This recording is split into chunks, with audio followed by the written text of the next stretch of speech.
Yeah, Arrigal was looking out for you, but obviously you were still fast asleep. But he's keen to get off for Vallaki. So which one of you makes the calls around here? Oh, you just recounting the dream reminds me. I almost forgot. Madam Eva wanted me to give you this.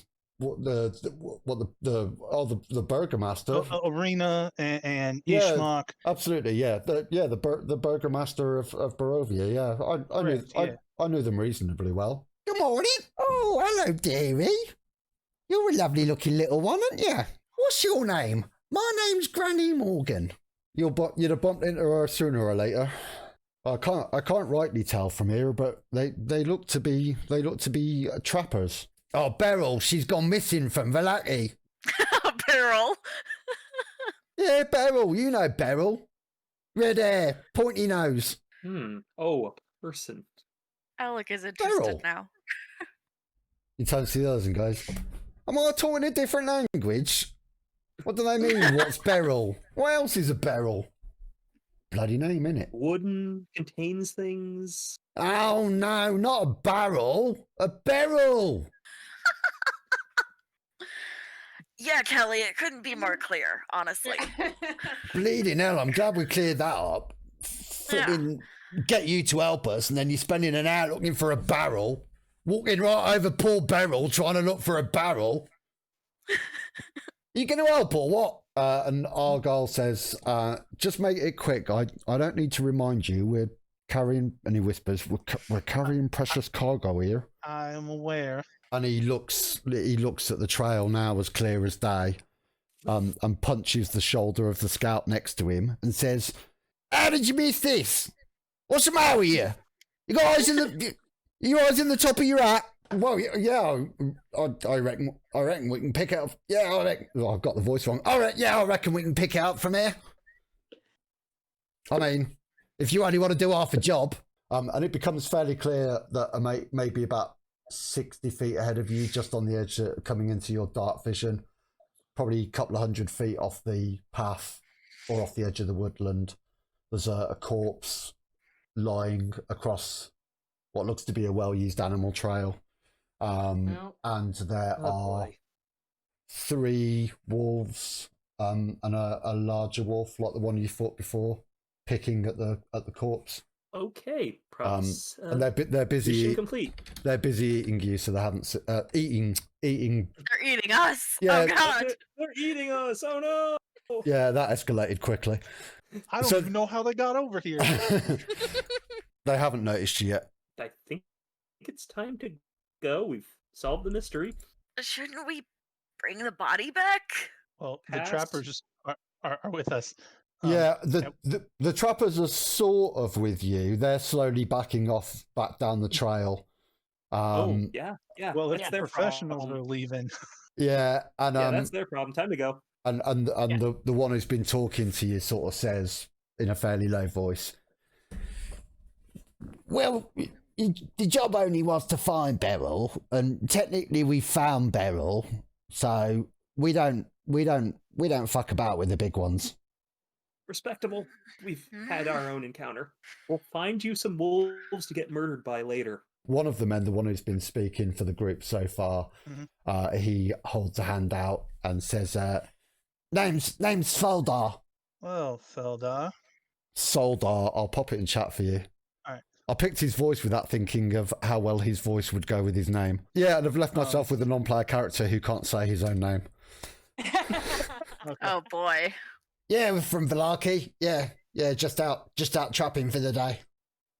And obviously just before we're leaving, got asked to look after Beryl. He says, if I'm being completely honest with you, I only wanted to see if her boots fit me. And he looks down at his feet and he's got this like rather hobnailed, like his toes sticking out of one of his boots. Well, I actually know what to say to that. Well, you could tell me you were a cobbler. That'd be nice.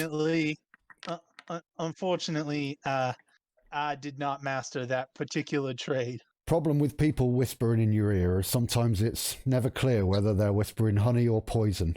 It's true that we have a history with the devil in the tower. A long, long time ago, when he was still a mortal man, he was a leader of armies, and he conquested, and he fell in battle one day, and it was the Vistani that nursed him back to health. And ever since then, he's left us alone, and we've left him alone.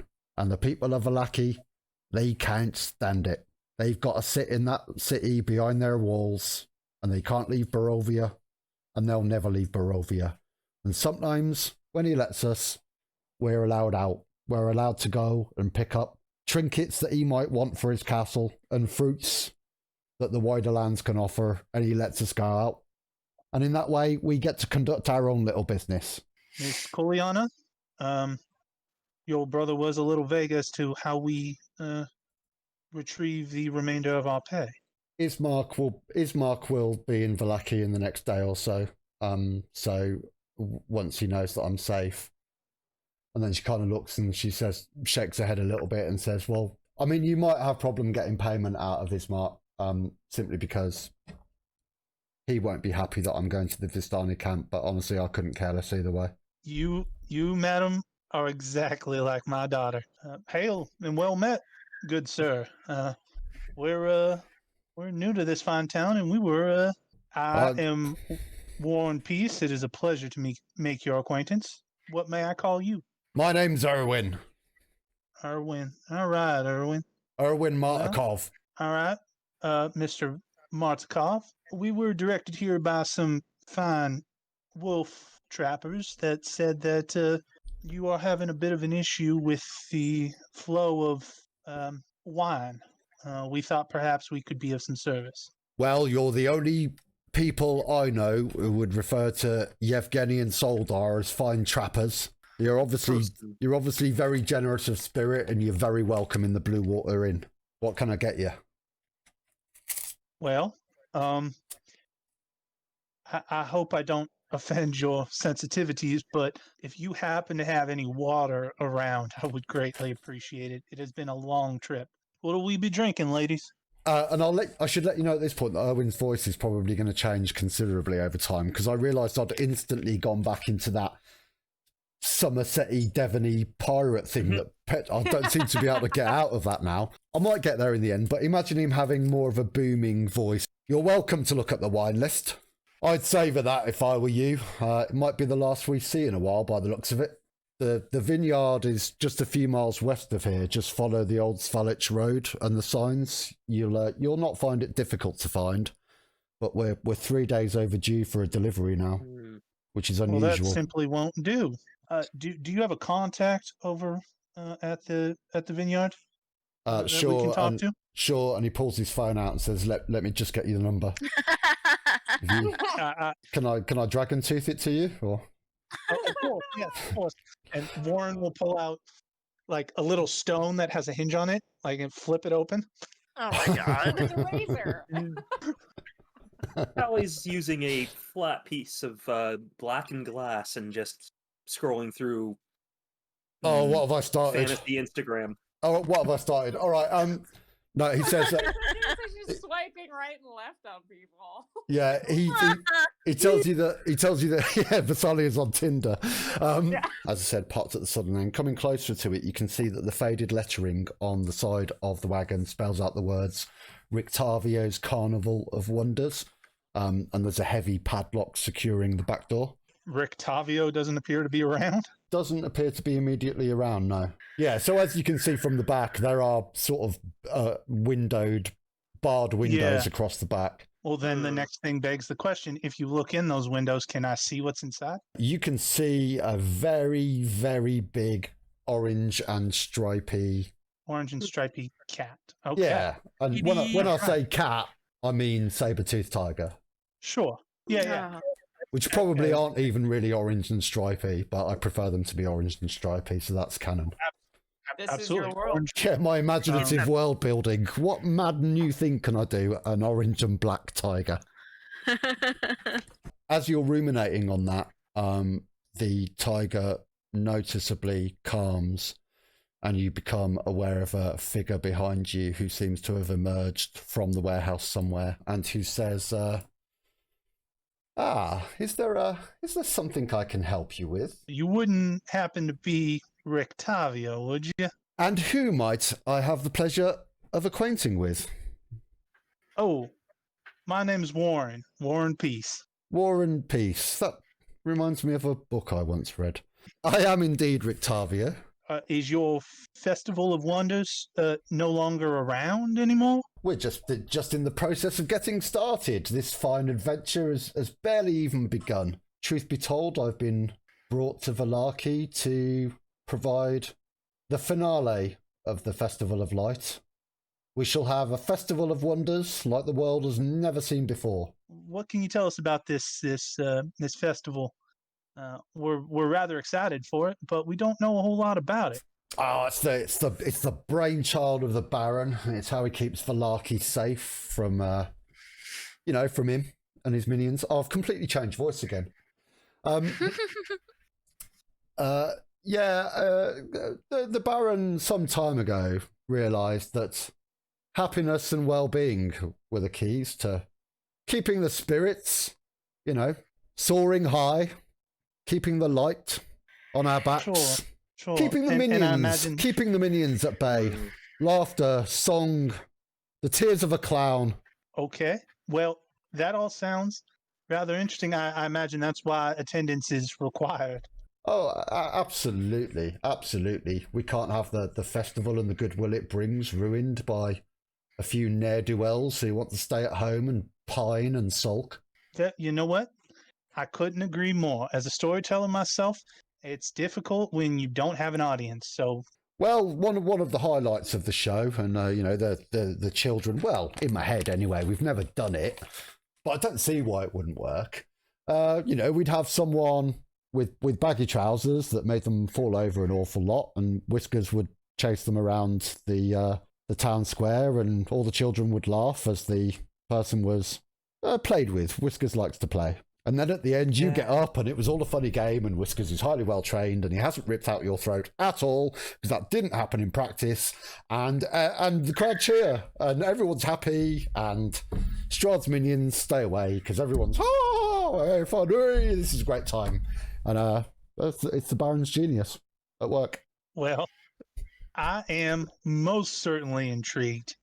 And if there's anything I can do to help you prepare for the festival, please do not hesitate to ask. Can you swallow a sword? You know what? I can certainly try. However, I'm fairly certain that I am far past my sword swallowing days. Anything for a crowd. I mean, the fact that you said past your sword swallowing days implies that you did have sword swallowing days. So you clearly have some expertise. And he roots about in a compartment at the side of a wagon and pulls out like a rapier and hands it to you and says, "Go on, show us what you can do. I bet you've still got it in you." Oh, buddy. Well, I'm certainly about to have it in me. Oh God. This would totally go on fantasy Instagram.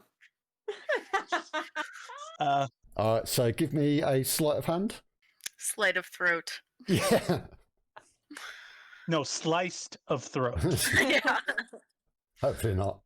23. You can try. Okay, once. so to your own amazement, Warren, the rest of you just look on aghast as Warren tilts his head back and nervously starts to slide this rapier. And I think it's apparent that if he ever had swallowed a sword, he certainly can't anymore, but he does manage to get sort of 7 or 8 inches of the blade down into his throat, at which point Rictavio sort of winces a little bit and says, "Well, if you're a little bit rusty, let's how about we save the full performance to opening night? I don't want another accident on my hands." And if you insist. Yeah, and takes the rapier back and sort of wipes the tip of it on the grass a little bit and then puts it back in the compartment. All right, well, is there anything else you can tell us about this festival? Why are children mandatory?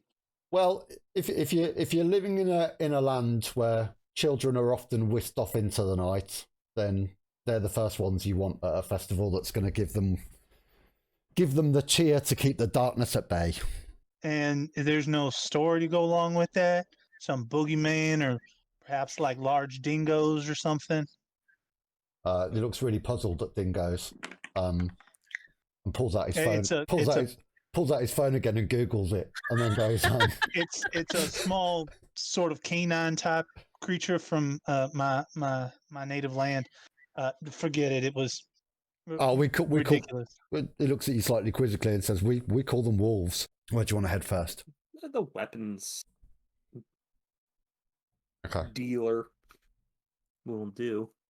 And Visalia will eventually want to go to that toy maker's, but she's following Callie to the weaponsmith. Yeah, which is run by a rather exasperated looking gentleman who introduces himself as Beramov and sort of shows his hands around with a look of vague embarrassment at his very paltry selection of equipment. I wouldn't suppose you'd be willing to perhaps. I don't have much, but trade a little bit for perhaps lowering the cost slightly. What are you proposing exactly? Well, I do happen to have both a dagger and a spare short sword. Yeah, he looks at the dagger and the short sword and lets out a low whistle because obviously it's kind of finer than anything he's got in stock. I'll tell you what, leather armor's not easy to get hold of, so I'll take the dagger and the short sword and 10 gold, and the leather armor's yours. Well, sir, that seems reasonable to me. I've been bombarded by a cat. So I will hand over Say hello, Willow. 10 gold plus the dagger and short sword I have. Yeah, that's fine. and Just then- make the necessary deductions Perfect. and stuff on your character sheet. That's fine. Perfect. Anyone Alright. else want anything while they're here? I don't suppose he knows why his selection is so terrible. No, because it's well- difficult to get stuff. Yeah, exactly. Where do you think I'm going to get weapons from?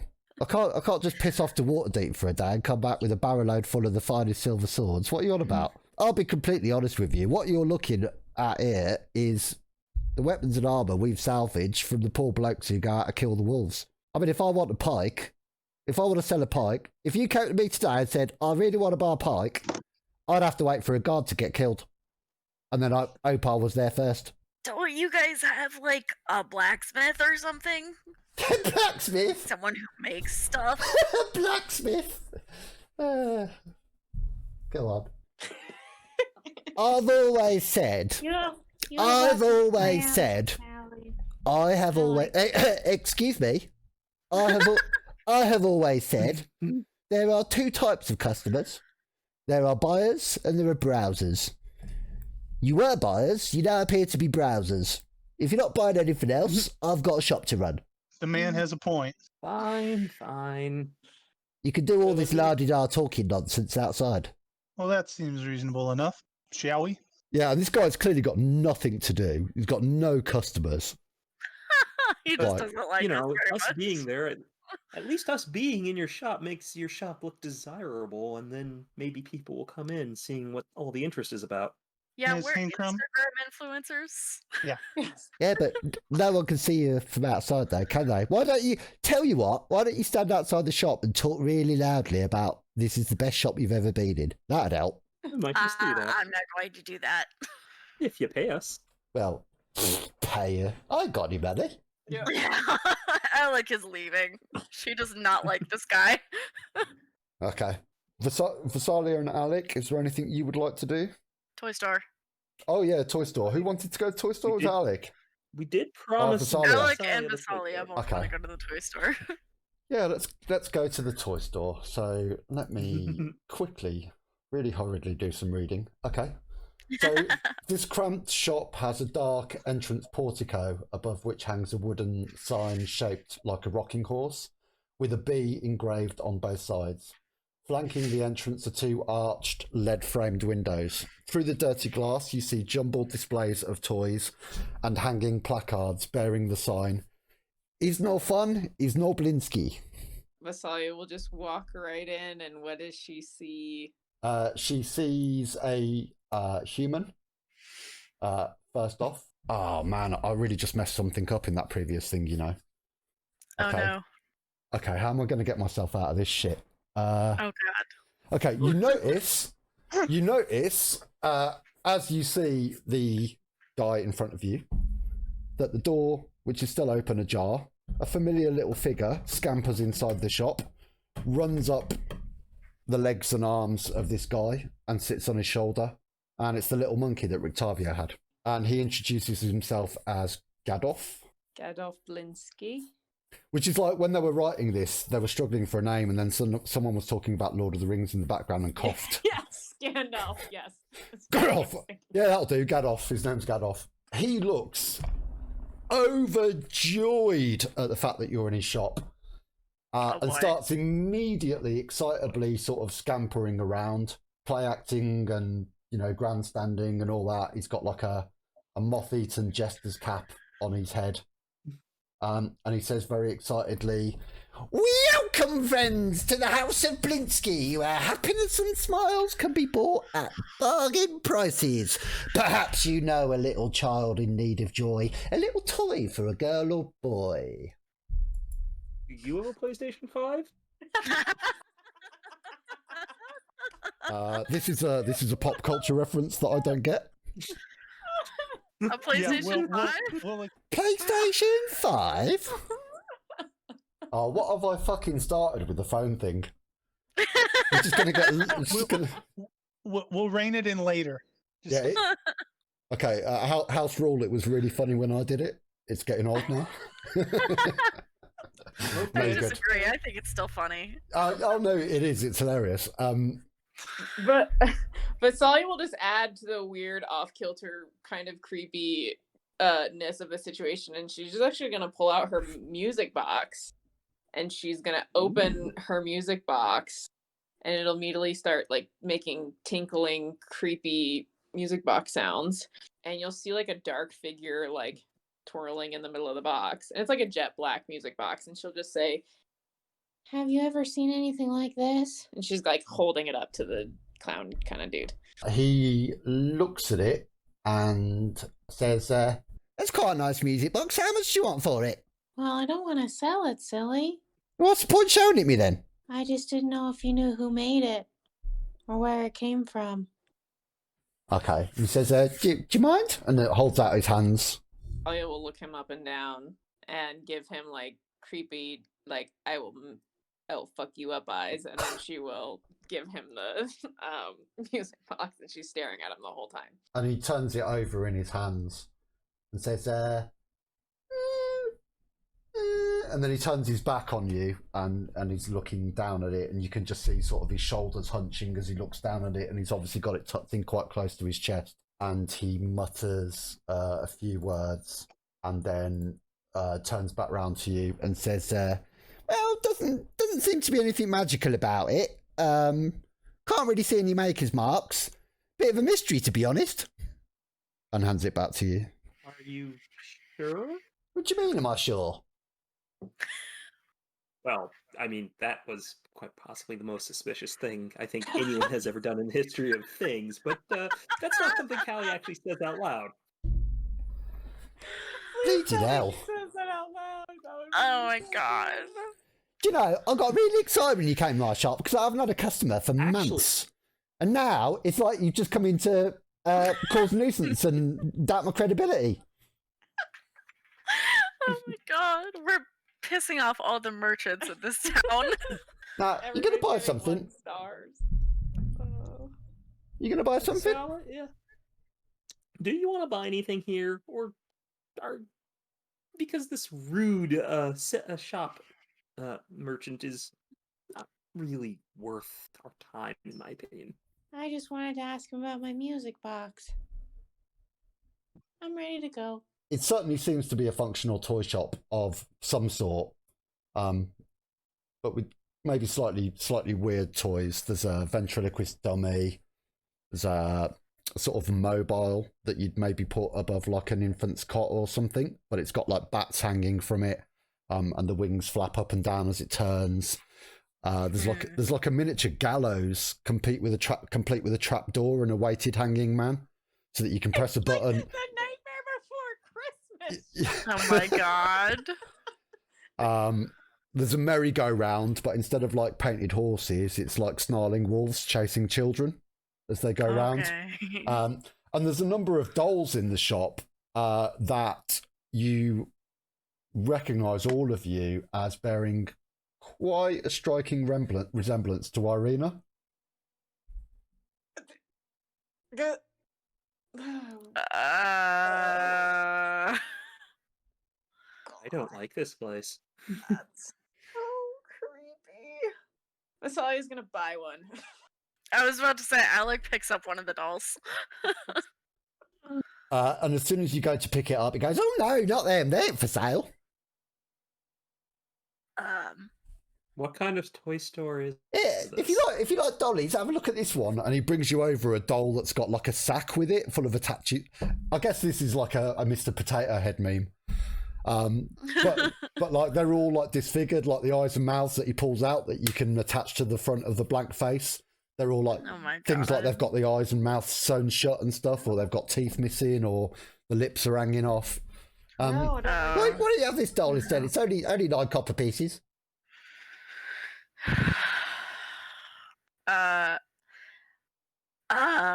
No. No, I don't want that. And then he's so out of practice that he kind of gets haggling wrong and goes, "All right then, how about 10?" Did you just go up?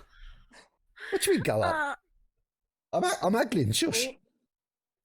We all No. float down here. Sorry. This guy's so creepy. Oh my god. No, I don't want that. Thanks though. I think we're gonna we have to go somewhere else now. My mom is calling me. Goodbye. And I've just seen the time, which is the last hour is flipping flown. It's Yeah. it's time for you, isn't it? So cool. Yep. All right then. Well, I shall wish you all a tremendous week. We will pick up next session with you, probably just having left the creepiest toy shop in the world. It seems that you thought. Kirsten, I love your face. You're so expressive. You don't hide anything. Like if something's horrendous, it's just obvious.